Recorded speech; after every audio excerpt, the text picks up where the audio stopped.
আমি দেখাবো যে ফাইবারের গিগ স্ট্যাটাস, যে কোন গিগটা অ্যাক্টিভ আছে, কোন গিগটা অ্যাক্টিভ নেই।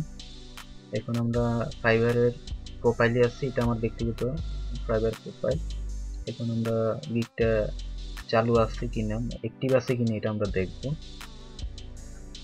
এখানে সাপোর্ট দেখতে পাচ্ছেন, সাপোর্টের নিচে দেখতে পাচ্ছেন হেল্প সাপোর্ট, এখানে আমরা ক্লিক করব।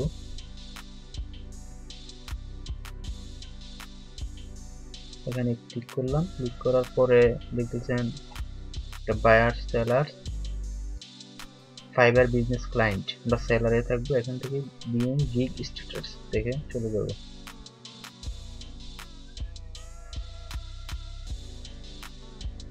এখানে আস্তে আস্তে নিচে আসবো, আসার পরে সাবমিট এ রিকোয়েস্টে ক্লিক করব। এখান থেকে আমরা যাব সেলিং অন ফাইবার, এখান থেকে চলে আসবো যে গিগস, এখানে দেখা আছে create gig, edit my gig, gig status, এখানে আমরা ক্লিক করব। ক্লিক করার পরে যে আমার যে গিগগুলা পাবলিশ করা আছে এগুলো দেখাচ্ছে এখানে। এখন আমি ধরেন একটা একটা করে দেখাচ্ছি আপনাদেরকে। গিগ স্ট্যাটাস অ্যাক্টিভ, এই গিগটি অ্যাক্টিভ আছে, আর যদি অ্যাক্টিভ না থাকতো তাহলে পেন্ডিং বা রিভিউ এরকম দেখাতো। একটু অ্যাক্টিভ আছে, একটু অ্যাক্টিভ আছে,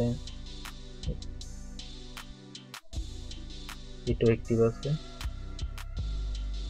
এখন একটু অ্যাক্টিভ আছে, একটু অ্যাক্টিভ আছে।